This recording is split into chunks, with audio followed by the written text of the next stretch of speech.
कानुनले को नेता, को अभियन्ता, को सभापति, को पूर्व गृहमन्त्री, को पूर्व सभामुख चिन्दैन भन्ने कुरा त नजिर छैन।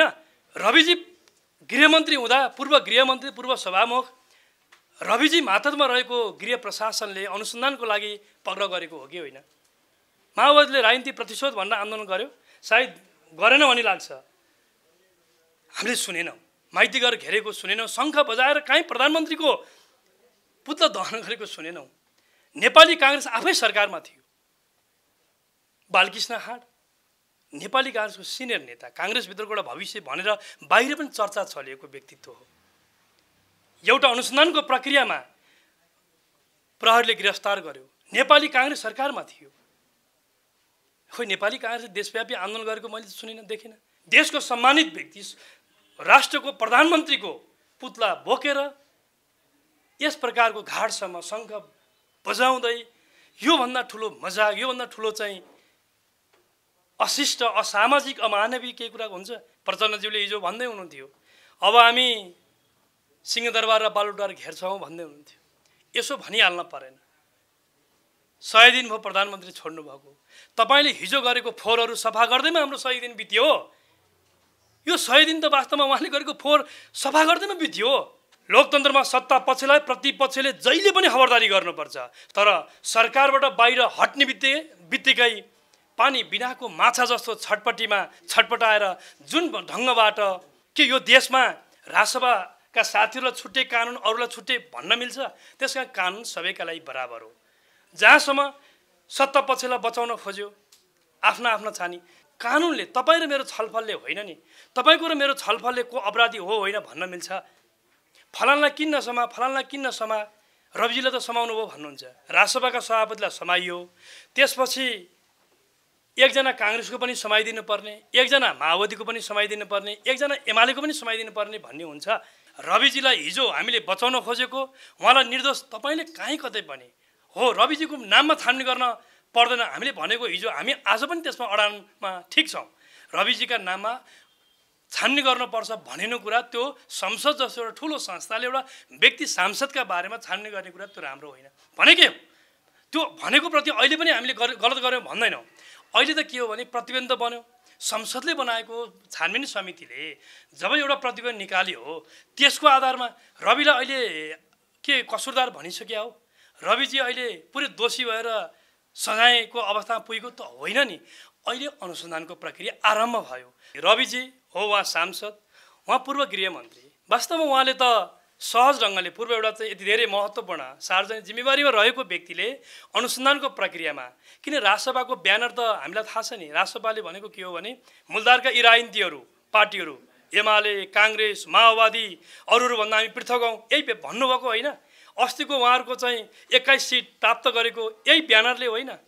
तर उहाँहरू के भन्नुहुन्छ? विधिको शासन मान्छु भन्नुहुन्छ, तर खबरदार रवि लामिछानेलाई समाउनु, गिरफ्तार गर्न, अनुसन्धान गर्न पाउँदैन भन्नुहुन्छ। यही हो विधिको शासन भनेको। दबाब दिएको आधारबाट सरकार धम्केर डराएर कसैलाई उन्मुक्ति दिनका लागि राज्यका स्वतन्त्र ढङ्गबाट अनुसन्धान गर्न खोज्ने सामर्थ्य भएका अङ्गलाई प्यारालाइज गर्दैन। छविलाल जोशीजी अलि अगाडि अनुसन्धानको प्रक्रियामा प्रहरीलाई सहयोग गरेर बसिरहनु भएको छ। त्यही बमोजिम रविजीलाई गिरफ्तार गर्ने बित्तिकै अनि राजनीति प्रतिशोध अनि यो सरकार मुर्दाबाद, यो सरकारसँग जोडिएको विषय के हो? तपाईँहरू सबैले थाहा पाउनुपर्छ। जुन दिन संसदको बैठकबाट संसदले बनाएको विशेष छानबिन समितिले प्रतिवेदन पेश गर्यो त्यो दिनको बैठकमा रविजीका पार्टीका सांसदहरूलाई सोध्नुहोस्, उहाँहरू त्यो बैठकमा हुनुहुन्थ्यो कि हुनुहुन्थेन? राजसभाका सभापतिजी मान्य रविजी सहित राजसभाका 21 जना सांसद समेत उपस्थित भएको त्यो बैठकको चेयर गरिरहनुभएका सम्मान्य सभामुख महोदयले संसदको त्यो गरिमामय बैठकमा प्राप्त गरेको त्यो प्रतिवेदनलाई जस्ताको तस्तै, शब्द सुन्नु, जस्ताको तस्तै दोषीहरू नउम्किउन्, कानुन बमोजिम कारबाही गरून्, पीडितहरूले न्याय पाउन्, डुबेका बचतहरू फिर्ता हुन्, यस हिसाबको लिखित निर्देशन रुलिङ त्यसै दिन त्यही बैठकबाट भयो। अनि रवि लामिछानेजीले ताली ठोक्नु भएको होइन, टेबल ठटाउनु भएको होइन समर्थनमा।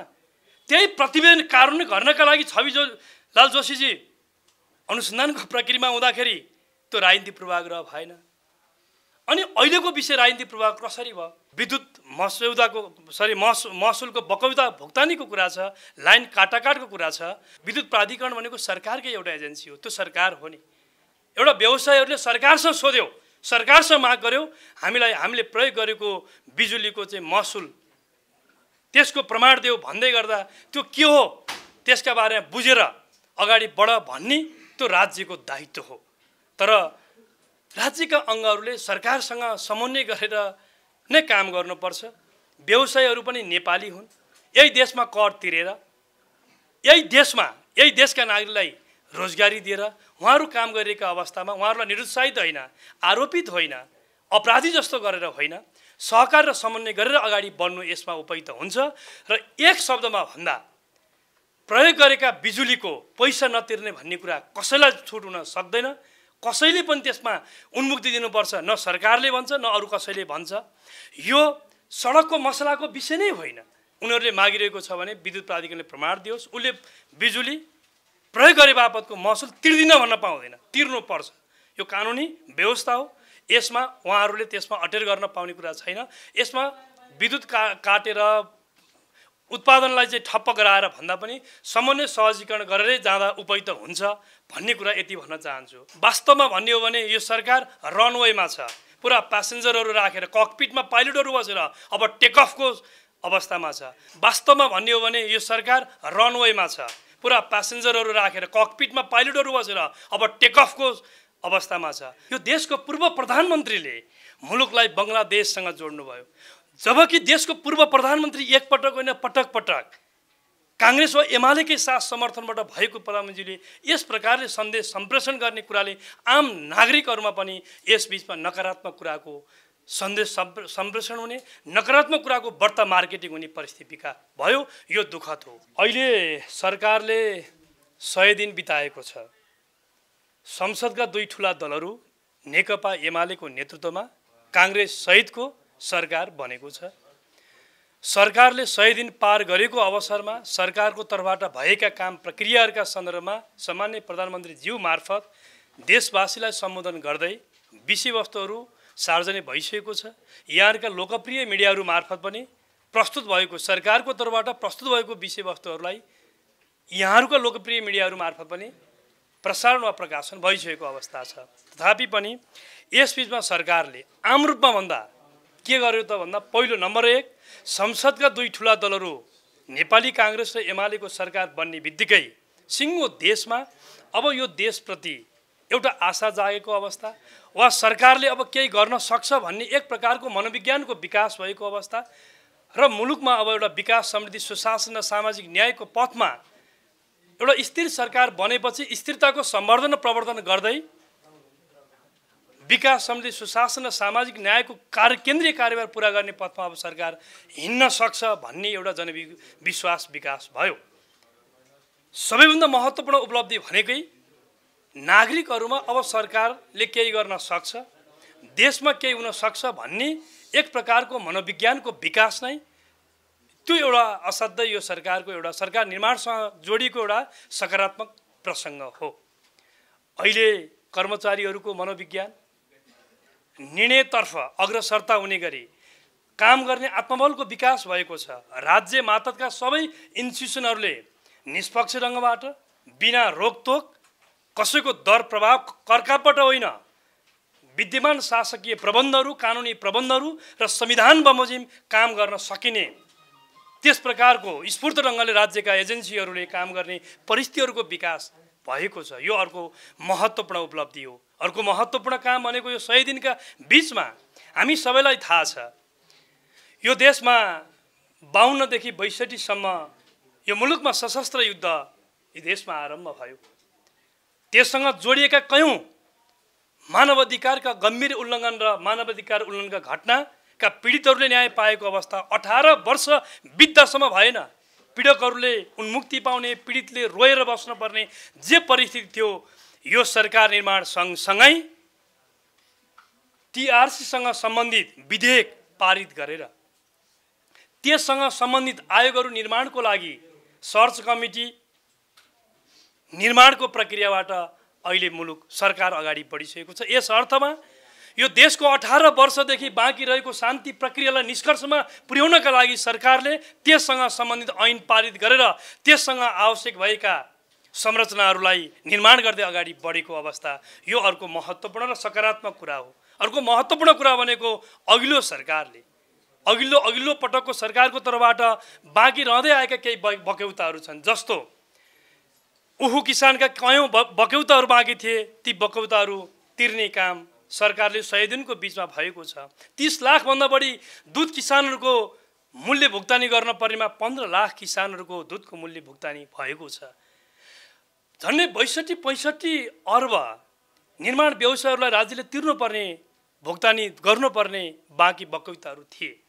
धेरै त होइन, झन्डै 7 अर्ब जति अहिले निर्माण व्यवसायहरूले प्रदान भएको छ। त्यो क्रम अगाडि बढेको छ। यसबीचमा 40 मेगावाट विद्युत आपूर्तिको निर्यातको सम्झौता, त्रिपक्षीय सम्झौता बङ्गलादेशसँग भएको छ। यो अर्को सकारात्मक महत्त्वपूर्ण काम र अर्को महत्त्वपूर्ण काम भनेको आज हामी सबैलाई थाहा छ देशको अर्थतन्त्र ठिक ठाउँमा छैन।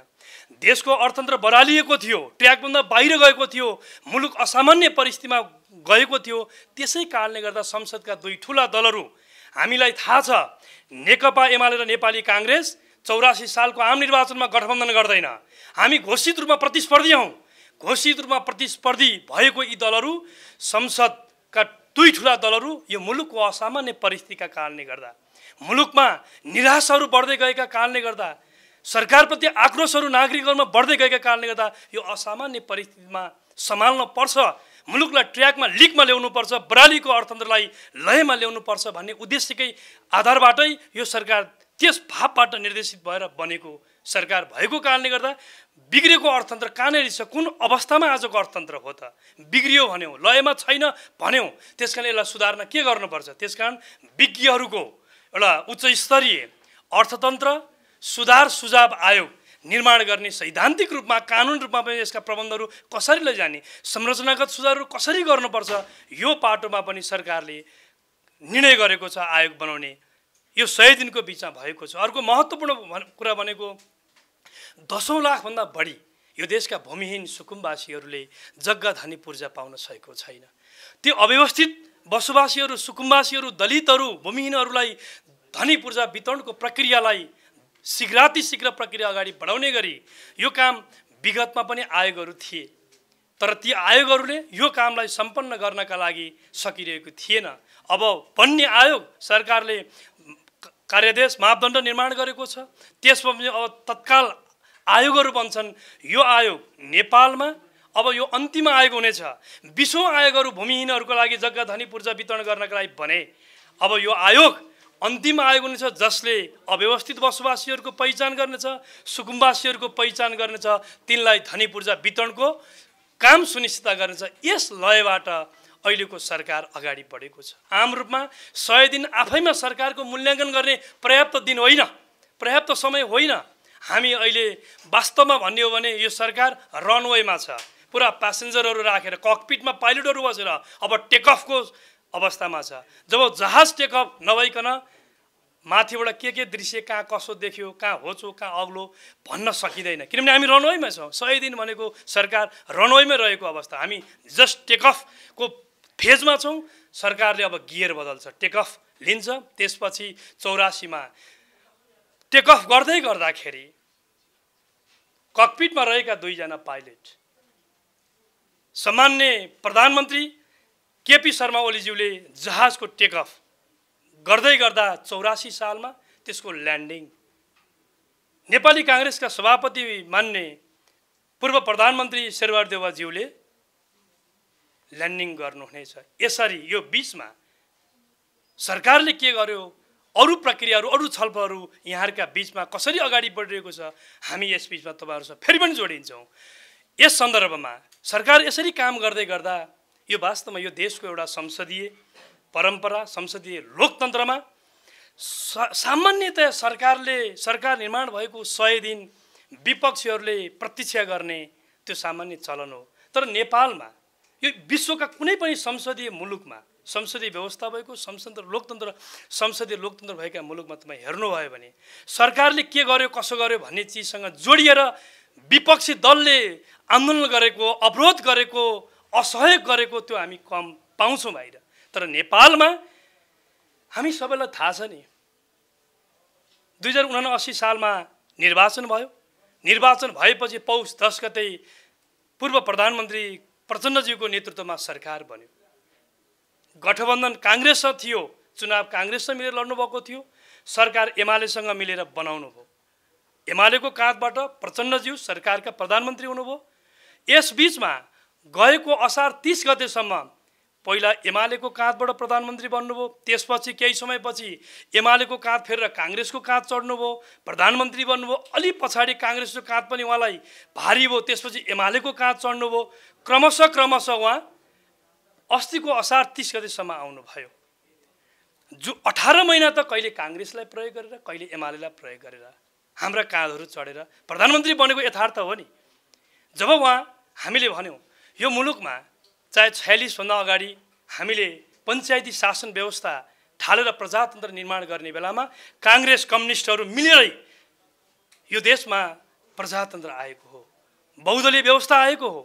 त्यसपछि माओवादीको सशस्त्र द्वन्द्व चलिरहेको बेलामा माओवादीलाई शान्तिपूर्ण राजनीतिको मूलधारमा ल्याएर आजको विद्यमान शासकीय प्रबन्धहरूमा सहमत गराउने काम काङ्ग्रेस एमाले मिलेरै भएको हो। संविधान निर्माणको बेलामा काङ्ग्रेसको नेतृत्वमा एमाले सरकारमा थियो, एमाले काङ्ग्रेस मिलेरै संविधान घोषणा भएको हो। संविधान कानुनको आजको फेजमा संविधानमाथि र आजको शासकीय प्रबन्धमाथि खुलमखुला चुनौती दिइरहेको अवस्थामा काङ्ग्रेस र एमाले यो असामान्य बेलामा मिलेर अगाडि बढ्नुपर्छ भनेरै हामी 2084 को घोषित प्रतिस्पर्धी भए पनि मिलेर जानुपर्छ भनेर हामीले यो सरकार निर्माण गरेर यहाँसम्म आइपुगेको हो। तर यही बिचमा हामीले प्रचण्डज्यूलाई समर्थन दियौँ, कहिले काङ्ग्रेसले कहिले एमाले। 18 महिना सरकारको नेतृत्व गर्नुभयो नि त। संसदमा उहाँको हैसियत त तेस्रो दल हो, तेस्रो दल।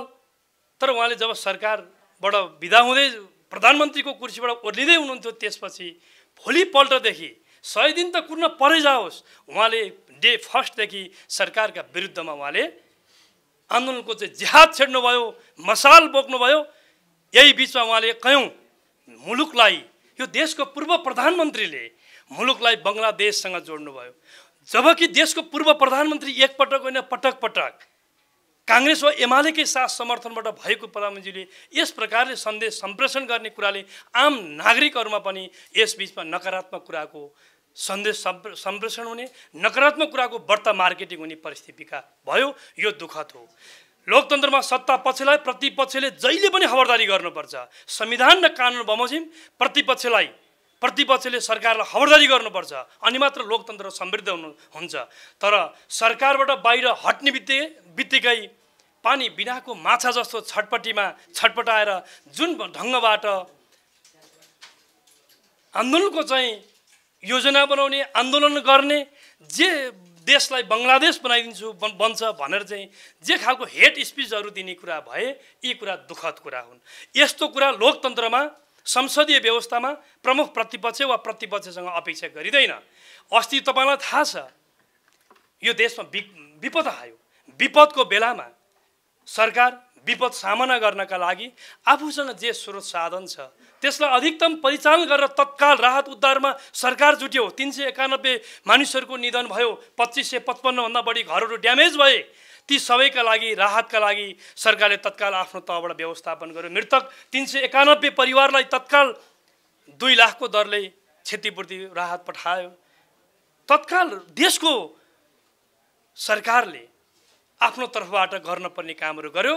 तर सरकार विपदमा यस प्रकारले नागरिकको सेवामा लागिरहेको बेलामा, राहत उद्धारमा लागिरहेको र अब पुनर्निर्माणको योजना बनाउँदै गर्दा विपक्षीहरूबाट हामीले अपेक्षा गरेका थियौँ विपक्षीहरूले बैठक बसेर अब सरकारलाई यो राहत उद्धारमा, यो विपद भनेको न प्रतिपक्ष न सत्तापक्ष, यो सबैको साझा चुनौती हो, साझा समस्या हो, साझा ढङ्गले हल गर्नुपर्छ, समाधान गर्नुपर्छ। दुःखमा एक ठाउँमा सिङ्गो देश उभिनुपर्छ, यो सन्देश हामीले दिनुपर्छ भनेर प्रतिपक्षले बैठक राखेर सरकारलाई सहयोग गर्छ होला भनेर हामीले कल्पना गरेका थियौँ।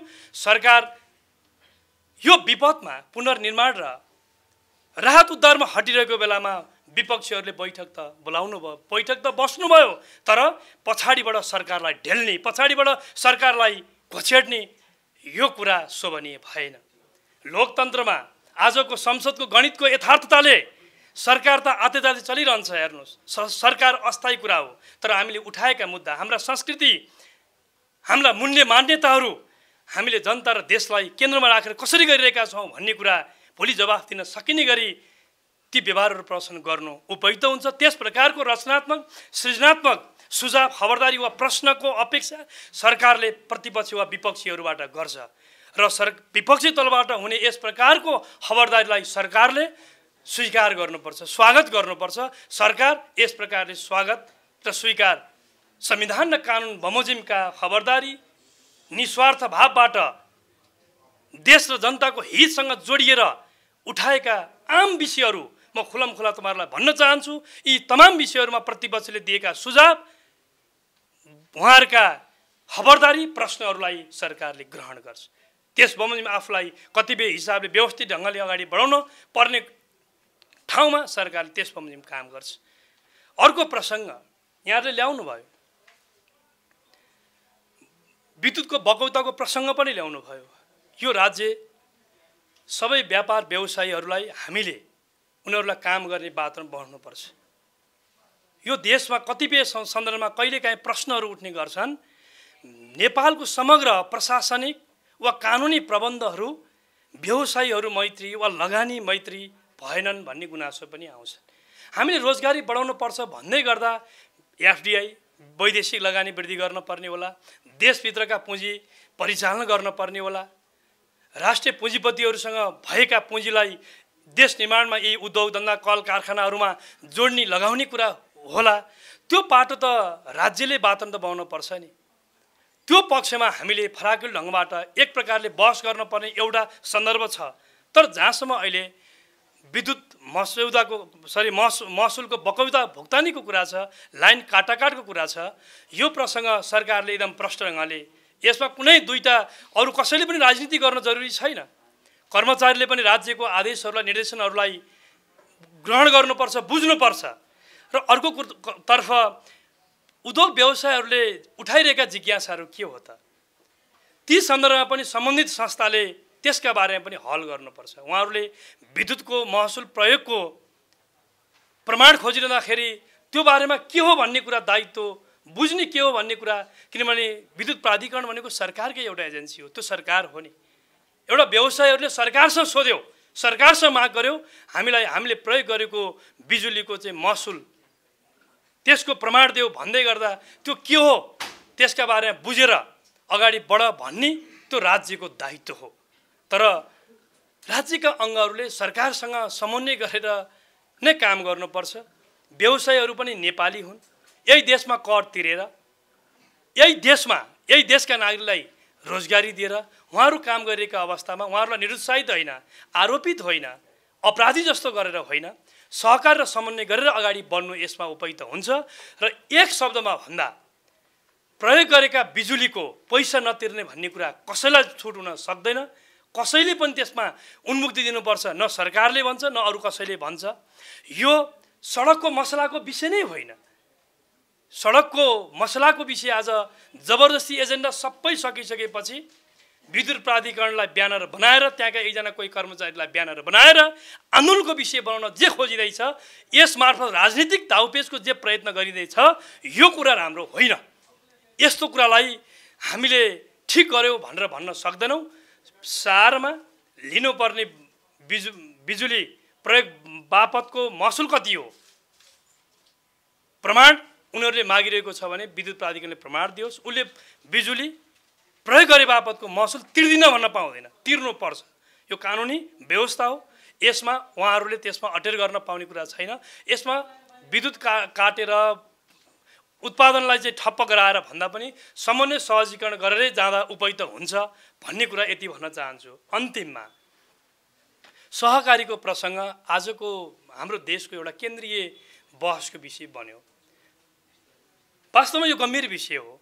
यो केन्द्रीय बहसको विषय त अलि पहिलादेखि हो, तर एकजना कोही आरोपित व्यक्ति वा आशंकित व्यक्तिलाई समाउने बित्तिकै त्यससँग जोडिएर भएका विभिन्न चाहिँ हुल हुज्जत, नाराबाजी, आन्दोलन, यसले फेरि यो विषय अझ अर्को यो त राष्ट्रिय होइन कि अन्तर्राष्ट्रिय जस्तो बनेको छ। यहाँहरूलाई निवेदन गर्न चाहन्छु, सहकारी यो सरकार सुशासन प्रवर्धन गर्नका लागि कानुन बमोजिम काम गर्छ, अनुहार हेरेर होइन, कुन राजनीतिक पार्टीसँग को आबद्ध छ भन्ने आधारबाट होइन, कानुनले कसलाई कसरी खोज्छ, कसरी पछ्याउँछ, कानुनले के भन्छ त्यस आधारबाट राज्यका अनुसन्धान गर्ने इकाइहरूलाई सरकारले प्रभावित गर्दैन, स्वतन्त्र ढङ्गबाट निष्पक्ष ढङ्गबाट अगाडि बढ्छ। न्याय निरूपणको प्रक्रियामा तीनवटा पाटाहरू हुन्छन्। पहिला आरोपित व्यक्तिका बारेको विषय, त्यो आरोपित व्यक्ति आरोप लगाए अनुसारको अवस्थाको हो कि होइन राज्यको अङ्गले अनुसन्धान गर्छ। नेपालमा अनुसन्धान गर्ने इकाइ भनेको प्रहरी हो, प्रहरीले अनुसन्धान गर्छ, उसको काम यति हो। यो दुनियाँमा नेपाल यस्तो एउटा फौजदारी न्याय प्रणाली अभ्यास भएका देशहरू तपाईँ हेर्नुभयो भने नेपालको फौजदारी न्याय प्रणालीको यति एउटा उत्कृष्ट नमुना भएको देश हो, बलियो प्रणाली छ। अनुसन्धान मात्रै प्रहरीले, सरकार मातहतको प्रहरीले अनुसन्धान मात्रै गर्छ, आधार प्रमाण खोज्छ, अनुसन्धान गर्छ। अनुसन्धान गरेको प्रतिवेदन उसले सरकारी वकिललाई बुझाउँछ, सरकारी वकिलले आवश्यक आधार प्रमाण मुद्दा चलाउन उपयुक्त छ कि छैन, सरकार मातहतको निकायले कतै बायस पो भयो कि बदनियत पो राख्यो कि फसाउने नियत पो राख्यो कि, त्यो चेक गर्ने निकाय भनेको सरकारी वकिल कार्यालय हो। सरकारी वकिलले त्यसको आधारमा आधार प्रमाण तथ्य प्रमाण सबै छ, त्यसको आधारमा उसले अभियोजन गर्छ। अभियोजन गरेर मात्रै पुग्दैन, त्यसको न्याय निरूपणको प्रक्रियामा अनि अदालतले ठिक बेठिक सत्य असत्य त उसले फैसला गर्छ नि। भनेको अर्थ एउटा फौजदारी एउटा केसमा मुद्दामा यस प्रकारको प्रक्रिया जोडिन्छ। त्यसकारण कसैलाई फसाउन, कसैलाई बदनामित गर्न सरकारले चाहेर हुन्छ सकिन्छ। तपाईँ कल्पना गर्नुहोस् त, सरकारको तर्फबाट सरकारको मातहतमा रहेको अनुसन्धान इकाइ भनेको प्रहरी हो, प्रहरीले अनुसन्धान मात्रै गर्छ, मुद्दा दायर गर्ने कुरा पनि सरकारले गर्दैन, सक्दैन, उसले केवल प्रतिवेदन मात्रै पेश गर्छ सरकारी वकिललाई। तर आज फैसला के भएको छ भने अनुसन्धानको प्रक्रिया बल्ल आरम्भ हुँदैछ, तर अदालतले गर्ने फैसला जसरी हुल हुज्जत गरेर, नाराबाजी गरेर, कोण सभा गरेर, आन्दोलन गरेर फलानु व्यक्ति निर्दोष छ, निर्दोष व्यक्तिलाई किन समाइयो, किन राजनीति प्रतिशोध जे कुरा गरिँदैछ यो बेठिक छ, यो बेठिक छ। लोकतन्त्रमा, विधिको शासनमा यस प्रकारले कानुनले स्वतः काम गर्ने प्रक्रियामा अवरोध सिर्जना गर्ने कुरा आफैमा पनि अपराध हो। अब्स्ट्रक्सन अफ जस्टिस यो मान्य हुन सक्दैन लोकतन्त्रमा। न्यायमाथिको अवरोध, आज एकजना आरोपित व्यक्ति रविजी हो, उहाँ सांसद, उहाँ पूर्व गृहमन्त्री, वास्तवमा उहाँले त सहज ढङ्गले पूर्व एउटा चाहिँ यति धेरै महत्त्वपूर्ण सार्वजनिक जिम्मेवारीमा रहेको व्यक्तिले अनुसन्धानको प्रक्रियामा, किन राजसभाको ब्यानर त हामीलाई थाहा छ नि, राजसभाले भनेको के हो भने मूलधारका यी राजनीतिहरू पार्टीहरू एमाले, काङ्ग्रेस, माओवादी अरूभन्दा हामी पृथक हौँ यही भन्नुभएको होइन। अस्तिको उहाँहरूको चाहिँ 21 सिट प्राप्त गरेको यही ब्यानरले होइन, तर उहाँहरू के भन्नुहुन्छ, विधिको शासन मान्छु भन्नुहुन्छ, तर खबरदार रवि लामिछानेलाई समाउनु, गिरफ्तार गर्न, अनुसन्धान गर्न पाउँदैन भन्नुहुन्छ। यही हो विधिको शासन भनेको। अदालतलाई मान्छु भन्नुहुन्छ, तर अदालतले फैसला गर्नु पूर्वै, अदालती प्रक्रियामा प्रवेश गर्नु पूर्वै अदालतको आदेशबाट न्याय निर्माणको एउटा पाटो छ। अहिले त उहाँ अदालतकै आदेशबाट प्रहरीले अनुसन्धानमा समाइएको हो नि, अनुमति त अदालतसँग प्रहरीले मागेको हो नि। अदालतको आदेशबाट, अनुमतिबाट प्रहरीले समाएको विषयलाई समेत एकातिर अदालत मान्छ भन्नुहुन्छ, अर्कोतर्फ अदालतले गरेको आदेश, अदालतको क्षेत्राधिकारभित्र प्रवेश गरेको विषयलाई खबरदार भनेर ल मेकरहरू, कानुन निर्माता, सांसदहरूले कोण सभामा के भाषण गर्दै हुनुहुन्छ। आन्दोलनको स्वरूप पनि हिजो एमाले, काङ्ग्रेस, माओवादीहरूले गरेको भन्दा पृथक गर्छौ भनेको होइन उहाँहरूले। हेर्नुहोस् त उहाँहरूले के गर्दै हुनुहुन्छ। देशको सम्मानित व्यक्ति, राष्ट्रको प्रधानमन्त्रीको पुतला बोकेर यस प्रकारको घाटसम्म शङ्ख बजाउँदै योभन्दा ठुलो मजाक, योभन्दा ठुलो चाहिँ अशिष्ट, असामाजिक, अमानवीय केही कुरा हुन्छ, उहाँहरू के गर्न खोज्दै हुनुहुन्छ। त्यसकारण उहाँहरू अनुसन्धानलाई प्रभावित गर्ने, अदालतलाई धम्क्याउने, प्रहरीलाई धम्क्याउने त्यो खेतीमा जसरी सिङ्गो राजसभा लाग्यो, यसले राजसभालाई साँच्चै माया गर्ने कार्यकर्ताहरूमाथि पनि यो कुराले वास्तवमा उहाँहरूलाई अन्याय राजसभा मार्फत भएको छ भन्ने लाग्छ। र यस प्रकारले हुलुजुतबाट यो देशको कानुन प्रभावित होइन। कानुन सबैका लागि समान हो। अहिलेको सरकारसँग यो जोडेर धेरै हेर्नु पनि पर्दैन। उहाँहरूले सम्मान्य प्रधानमन्त्रीका नामै किटेर रवि मान्यजीले भन्नुभयो, अहिलेको बहालवाला प्रधानमन्त्री यो देशमा प्रधानमन्त्री भएको जम्मा 100 दिन भयो। योभन्दा 18 महिना अगाडि प्रचण्डज्यू यो देशको प्रधानमन्त्री हुनुहुन्थ्यो। 80 साल माघमै उहाँको बारेमा पोखरामा, कास्की जिल्लामा त्यहाँको प्रहरी कार्यालयमा एउटा उजुरी परेको थियो, किटानी जाहेर परेको रहेछ। पछि यी विषयहरू संसदको राज्य व्यवस्था समितिमा आयो। क्रमशः विषयवस्तुहरू हाउसमा उठेपछि हाउसमा यो विषय आन्दोलनको विषय भयो। उदय मान्यज्यू यहीँ हुनुहुन्छ, हामी यहीँ छौँ। त्यति बेला हामी प्रतिपक्षमा थियौँ, प्रचण्डज्यू सरकारको नेतृत्वमा हुनुहुन्थ्यो। आयोग बन्यो, एकातिर किटानी जाहेर छ, अर्कोतिर संसदको एउटा विशेष छानबिन समिति बन्यो। त्यो समितिको समेत रिफरेन्सको आधारमा, सिफारिसको आधारमा, पहिलेको किटानी जाहेरीका आधारमा समेत कयौँ मानिसहरू अनुसन्धानमा प्रक्रियामा पर्नुभएको छ। त्यही रिपोर्टले भनेका छविलाल जोशीजी अलि अगाडि अनुसन्धानको प्रक्रियामा प्रहरीलाई सहयोग गरेर बसिरहनु भएको छ। त्यही बमोजिम रविजीलाई गिरफ्तार गर्ने बित्तिकै अनि राजनीतिक प्रतिशोध, अनि यो सरकार मुर्दाबाद, यो सरकारसँग जोडिएको विषय के हो? तपाईहरु सबैले थाहा पाउनुपर्छ। जुन दिन संसदको बैठकबाट संसदले बनाएको विशेष छानबिन समितिले प्रतिवेदन पेश गर्यो, त्यो दिनको बैठकमा रविजीका पार्टीका सांसदहरूलाई सोध्नुस्, उहाँहरू त्यो बैठकमा हुनुहुन्थ्यो कि हुनुहुन्थेन? हुनुहुन्थ्यो, स्वयं रविजी पनि हुनुहुन्थ्यो। त्यो दिनको बैठकमा हामी सबैले त्यो प्रतिवेदनलाई सर्वसम्मतिले एक्नोलेज गरेको हो कि होइन? एक्नोलेज गरेको। हामी सबैले, कसैको विरोध त्यहाँ रहेन, खबरदारी रहेन प्रतिवेदन उप। अनि हामी सबै राजसभाका सभापतिजी मान्य रविजी सहित राजसभाका 21 जना सांसद समेत उपस्थित भएको त्यो बैठकको चेयर गरिरहनुभएका सम्मान्य सभामुख महोदयले संसदको त्यो गरिमामय बैठकमा प्राप्त गरेको त्यो प्रतिवेदनलाई जस्ताको तस्तै, शब्द सुन्नु, जस्ताको तस्तै दोषीहरू नउम्किउन्, कानुन बमोजिम कारबाही गरून्, पीडितहरूले न्याय पाउन्, डुबेका बचतहरू फिर्ता हुन्, यस हिसाबको लिखित निर्देशन रुलिङ त्यसै दिन त्यही बैठकबाट भयो। अनि रवि लामिछानेजीले ताली ठोक्नु भएको होइन, टेबल ठटाउनु भएको होइन समर्थनमा। त्यही प्रतिवेदन कानुन गर्नका लागि छविलाल जोशीजी अनुसन्धानको प्रक्रियामा हुँदाखेरि त्यो राजनीतिक पूर्वाग्रह भएन।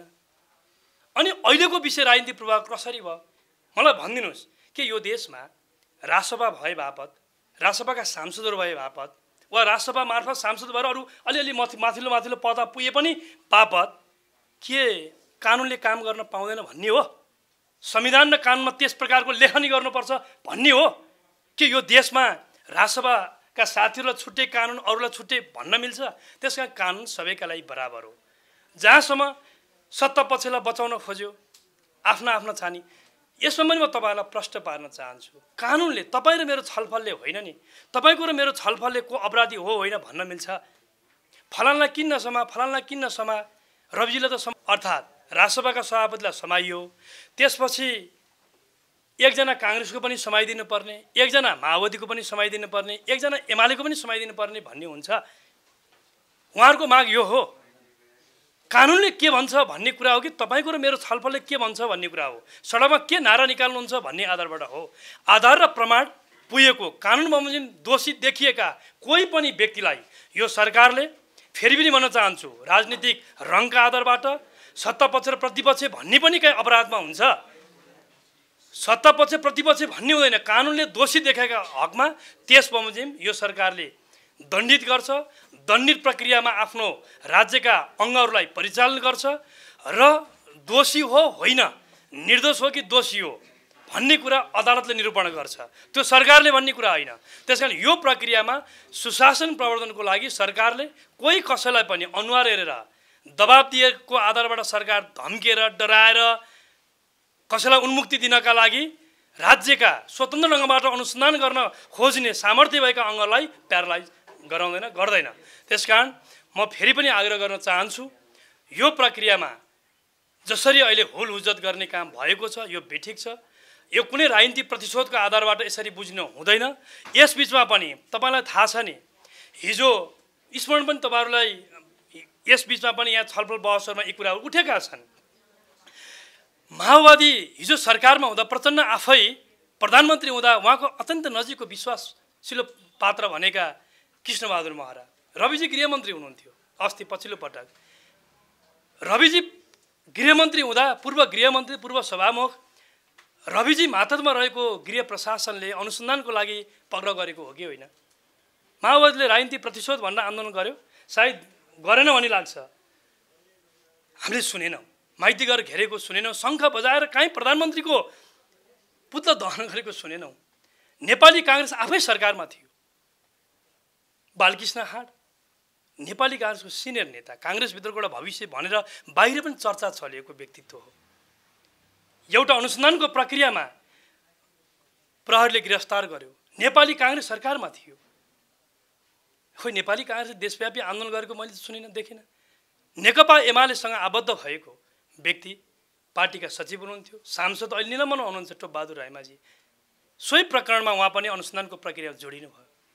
एमाले पनि खोइ काहीँ आन्दोलन गरेन। अहिले सहकारी छानबिनसँग जोडेका कयौँ प्रसङ्गहरूमा पनि तपाईले जेलमा जति पनि मानिसहरू छ नि, यो मल्टी पार्टी डेमोक्रेटिक सिस्टम हो। हरेक मान्छे हरेक पार्टीमा आबद्ध होला, कोही भोटर होला, कोही अभियन्ता होला, कोही नेता होला। तर कानुनले को नेता, को अभियन्ता, को सभापति, को पूर्व गृहमन्त्री, को पूर्व सभामुख चिन्दैन भन्ने कुरा त नजिर छैन। धनुषा जिल्ला अदालतको आदेशबाट कान्तिपुरका सञ्चालकलाई रविजी गृहमन्त्री हुँदा उहाँले गिरफ्तार गर्दाखेरि सो पार्टीले निकालेको विज्ञप्ति हेर्नुहोस्। अहिले उहाँले कास्की जिल्ला अदालतले गरेको आदेश बमोजिम उहाँको गिरफ्तारीलाई उहाँको पार्टीले निकालेको विज्ञप्ति तुलना गर्नुहोस्। यस्तो मिल्दैन। कानुनी शासन जोसुकै होस्, पद जोसुकै होस्, कानुनले पद चिन्दैन भन्ने कुरा बुझ्नुपर्छ।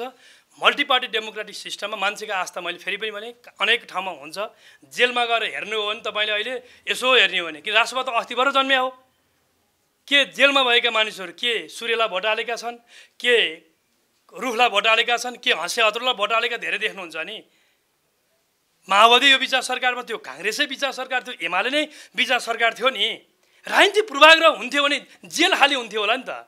कल्पना गर्नुहोस् त, जेलमा कोही पनि नहुनु पर्ने, जेल त हजाज भरिया छ त। अनि रविजी अनुसन्धानको घेरामा लाने बित्तिकै सब कुरा, त्यसकारण यसरी जोड्न हुँदैन। हामी राजसभा एउटा वैकल्पिक राजनीतिक शक्तिका रूपमा विकास भएको पार्टी हो, तर कानुन बमोजिम उसले पनि काम गर्नुपर्छ। उच्च नैतिकता, उच्च जवाफदेहिता उहाँहरूले पनि निर्वाह गर्नुपर्छ। झन् उहाँ त पूर्व गृहमन्त्री भइसकेको व्यक्ति हो, उहाँले पनि यस प्रक्रियामा सहजीकरण सहयोग गर्नुपर्छ भन्ने हाम्रो आग्रह हो। तथापि आज पनि विपक्षी दलको तर्फबाट, प्रतिपक्षी दलको तर्फबाट सडकमा जुन प्रकारको खबरदारी, संविधान र कानुन बमोजिम प्रचण्डज्यूले हिजो भन्दै हुनुहुन्थ्यो, अब हामी सिंहदरबार र बालुटार घेर्छौँ भन्दै हुनुहुन्थ्यो। यसो भनिहाल्न परेन। 100 दिन भयो प्रधानमन्त्री छोड्नु भएको। तपाईले हिजो गरेको फोहोरहरू सफा गर्दैमा हाम्रो 100 दिन बित्यो। यो 100 दिन त वास्तवमा उहाँले गरेको फोहोर सफा गर्दैमा बित्यो। अब हामी काम गर्दैछौँ प्रतिपक्षलाई साथमा लिएर। हामी प्रमुख प्रतिपक्षलाई छोड्दैनौँ। संविधान संशोधनको प्रक्रियामा हामी काङ्ग्रेस र एमालेको सङ्ख्याको दम्मबाट हामी अगाडि बढ्दैनौँ। हामी सर्वस्वीकार्यताका विषयवस्तु के हुन् हामी छलफल गर्छौँ। जसरी तपाईँले अस्ति हेर्नुभयो नि, प्रमुख प्रतिपक्षका नेता प्रचण्डज्यू प्रधानमन्त्री हुँदैकै बेलामा एउटा उहाँले कानुन पारित हुनुभन्दा पहिल्यै एउटा सर्च कमिटी, विशेष गरी यो शान्ति प्रक्रियासँग जोडिएका आयोगहरूको सन्दर्भमा उहाँले गठन गर्नुभएको थियो। त्यसपछि कानुन पारित भयो, कानुन बमोजिम हामीले अर्को बनाउन भएको भए पनि हुन्थ्यो। तर हामी प्रमुख प्रतिपक्षलाई साथमा लिएर उहाँहरूले गरेका राम्रा कुराहरूलाई पनि सँगसँगै बोकेर हामी मिलेर यो देश बनाउन चाहन्छौँ।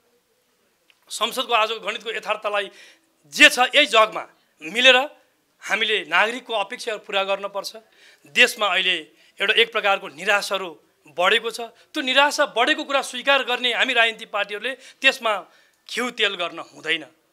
त्यसलाई जिम्मेवार बोधका साथ देश सञ्चालन गर्दै आएका हामी राजनीतिक दलहरूले पनि हामी सबैले खबरदारी र प्रश्नहरू संविधान बमोजिमलाई सरकारले स्वीकार गर्छ। प्रतिपक्ष र प्रमुख प्रतिपक्षलाई साथमा लिएर सरकार देश निर्माणमा विशेष गरी सुखी नेपाली समृद्ध नेपाल निर्माणको राष्ट्रिय आकांक्षा पुरा गर्न, विकास समृद्धि सुशासन र सामाजिक न्यायको केन्द्रीय कार्यभारहरू पुरा गर्न यो सरकार प्रतिबद्ध छ।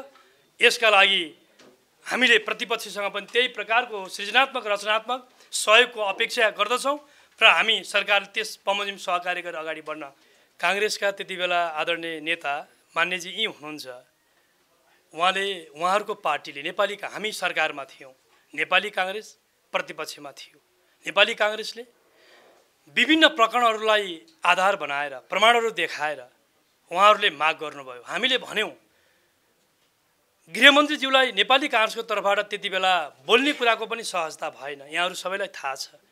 त्यति बेला गृहमन्त्रीजीले राजीनामा दिनुपर्छ, बोलिरहनु पर्ने अवस्था रहेन, किनकि उहाँसँग जोडेका विषय यति धेरै गम्भीर छन्।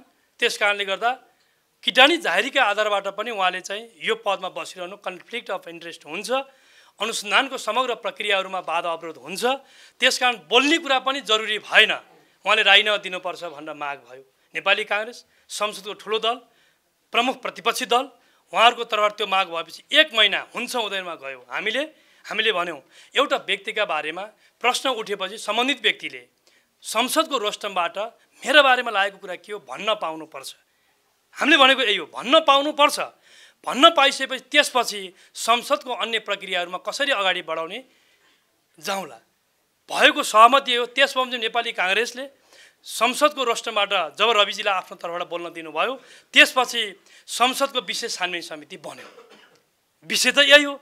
हामीलाई थाहा छ, त्यति बेला हामीले भन्यौँ संसद जस्तो एउटा गरिमामय संस्थाले एउटा व्यक्तिका लागि नेपाली काङ्ग्रेसको तर्फबाट अर्को पनि माग भएको थियो, रविजीकै नाममा विशेष छानबिन समिति बनाउनुपर्छ, यही कुरा थियो। हामीले भन्यौँ ताजा छ, फेरि पनि म रिकल गराउन चाहन्छु, हामीले भन्यौँ एउटा व्यक्तिको नाममा संसद जस्तो गरिमामय संस्थाले छानबिनको लागि विशेष समिति बनाउने कुरा आफैमा पनि यो गलत नजिरको विकास हुन्छ। त्यसकारण हामीले समग्रतामा सहकारी ठगी पीडितहरूको न्यायका लागि सहकारी ठगी प्रकरणमा जोडिएकाहरूलाई कानुनी कारबाही गर्नका लागि समिति बनाऊ भन्यौँ। नेपाली काङ्ग्रेस त्यसमा तयार भयो, यसै गरी जाउँ। सरकार पनि तयार भयो, प्रमुख प्रतिपक्ष पनि तयार भयो। त्यसमा भएको त यही हो। जब आयोग बन्यो, हाम्रो त्यति बेलाको भनाइ प्रसङ्गै के हो भने जब अब आयोग बन्यो नि, आयोग बनेपछि अब प्रधानमन्त्रीसँग हिजो माग उठान गर्ने कोही सांसदसँग वा मैले भनेको कुरासँग यसको सम्बन्ध के भयो र? त्यसकारण हामी कोही पनि कानुनभन्दा बाहिरको व्यक्ति त होइन। संसदको छानबिन समितिले एउटा अध्ययन गर्यो। जब छानबिन समितिको एउटा अध्ययन रिपोर्ट आइसकेपछि त्यो सदनमा पारित भयो, के अरे पेश भइसकेपछि त्यही संसदले सरकारका नाममा रुलिङ गरिसकेपछि संसदले गरेको रुलिङ सरकारले म मान्दिनँ भनेर त्यो प्रतिवेदन च्यात्न त मिल्दैन, कारण त गर्न पर्यो। त्यस कारणले गर्दा यी प्रसङ्गहरूमा भएको सन्दर्भ यही हो। यसको जे तपाईँले कनेक्सन गर्न खोज्नुभयो, यसमा रविजीलाई हिजो हामीले बचाउन खोजेको, उहाँलाई निर्दोष तपाईँले कहीँ कतै पनि हो रविजीको नाममा छानबिन गर्न पर्दैन हामीले भनेको हिजो, हामी आज पनि त्यसमा अडानमा ठिक छौँ।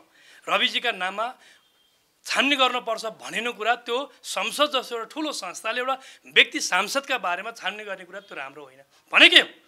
त्यो भनेको प्रति अहिले पनि हामीले गलत गऱ्यौँ भन्दैनौँ।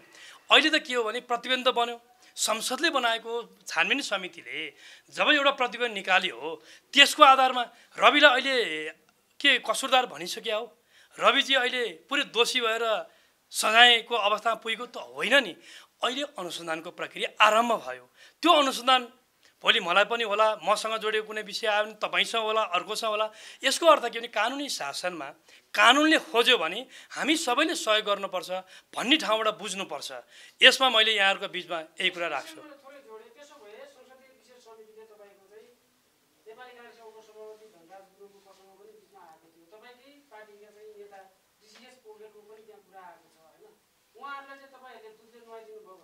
अनि कसरी तपाईँको यही कुरा मिलेन? तपाईँ यति लामो समय भन्दै लास्टमा तपाईँले फेरि त्यही प्रश्न गर्नुभयो। मैले सुन्नु न, मैले अहिले भने नि ठिक छ, रविजीसँगै प्रसङ्ग जोडेको छविलालजी त 1 महिना अगाडि पक्राउ पर्नुभयो, त्योभन्दा पछाडि रविजी पर्नुभयो। अनुसन्धानको प्रक्रियामा कानुनले तथ्य र प्रमाण त जुटाउनु पर्ला नि। म यति तपाईँलाई विश्वास दिलाएर भन्न चाहन्छु, भोलि पनि तपाईँ पनि यही समाजमा रहनुहुन्छ, म पनि रहन्छु, हामी सँगै रहन्छौँ। किनभने यी यस्ता विषयहरू तथ्य प्रमाण उजागर गर्नुहोस् न यहाँहरूले पनि। तपाईँको र मेरो सल्लाहका आधारबाट मात्रै होइन, कसैले भनिदिएको आधारबाट मात्रै होइन, हरेक मान्छेका सामाजिक जीवनहरू हुन्छन्। कानुन र प्रमाणले तथ्यले उसलाई यदि गलत छ भन्ने हो भने ऊ प्रक्रियामा आउला नि होइन र। नहुँदाखेरि तपाईँका नाममा मैले आरोपित गर्ने, मेरा नाममा अर्कोको नाममा भन्ने हिसाबले भन्दा नि हाम्रो देश कानुनी शासन बमोजिम अगाडि बढ्छ। राज्यले कानुन बमोजिम निर्माण भएका अङ्गहरूलाई प्रभावित पार्दैन। यो सरकारले, मैले अहिले पनि भने, यो सरकारले यही बिचमा पनि हेर्नुहोस्, एमालेसँग आबद्ध भएका कयौँ मानिसहरू पनि यही बिचमा काङ्ग्रेससँग वा माओवादीसँग सम्बन्ध भएका मानिसहरू पनि सहकारी ठगीसँग जोडिएका आशङ्कित व्यक्तिका नामबाट अहिले पनि प्रहरीको अनुसन्धानको प्रक्रियामा हुनुहुन्छ। त्यहाँ ढोरपाटनका मेयर एमालेसँग आबद्ध हुनुहुन्थ्यो नि। मैले सरकार त हामी छौँ नि होइन, त्यसैले यसरी जोड्न हुँदैन। त्यसैले कानुनलाई विश्वास गरौँ, राज्यका अङ्गहरूले काम गर्छ भन्ने भरोसा गरौँ। काहीँ कतै यदि तपाईँहरूले भनेको आशंका बमोजिम काहीँ त्यस्तो व्यवहार क्रियाकलाप सरकारबाट आउन थाल्यो, रनकजनक भयो भने तपाईँ त फेरि प्रश्न गर्न एउटा चाहिँ तपाईँलाई कसैले अवरोध त गर्दैन नि हो। त्यति बेला फेरि पनि हामी जवाफको कठघरामा त उभिन्छौँ। मैले यति कुरा भन्छु, धन्यवाद, नमस्ते। अहिले तपाईँ धेरै प्रश्न भयो, एउटै यो तपाईँ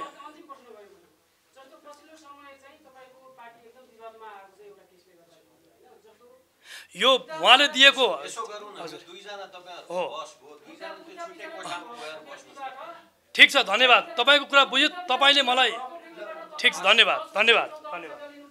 मैले फेरि यही विषय उहाँले अर्को ढङ्गले गर्नुला, म यति भनौँ, एकजना व्यक्तिले एमालेलाई सम्पद दिन चाह्यो, नेकपा एमालेको लागि कार्यालय चाहिएको अवस्था थियो। 72 पछि भूकम्पमा हामी समस्यामा थियौँ, कार्यालय हामीलाई चाहिएको अवस्था थियो। एकजना कोही व्यक्ति हामीलाई दिन चाहे, उसले नेपाललाई कानुन बमोजिम, नेपाल सरकारको कानुन बमोजिम ट्याक्स तिरेर कमाएको सम्पत्तिबाटै दिन खोजेको विषयलाई नेकपा एमाले ग्रहण गर्यो। यो विषय ठुलो भोल्युममा सहयोग प्राप्त गरेपछि ठुलो भोल्युममा यसको बहस हुने कुरालाई अन्यथा लिन मिल्दैन। तर यसमा कुनै बदनियत राखेर, कुनै गलत सौदाबाजी गरेर उसले केही जग्गा एमालेलाई दिए बापत, कार्यालय भवन बनाउन सहयोग गरे बापत एमालेको तर्फबाट केही गरिदिने होइन। यो सरकारसँगको लेनादेना विषय होइन, यो नेकपा एमाले र जग्गा दान दिनेको विषय हो। नेकपा एमाले र जग्गादाताको बिचको कुरा हो। यो सरकारसँग जोडिएको प्रसङ्ग पनि होइन, सन्दर्भ पनि होइन। जबरजस्ती सरकारको मसला बनाउन खोजेर जे प्रयत्न गरिएको छ यो होइन। म तपाईँलाई यति भन्न चाहन्छु, धन्यवाद।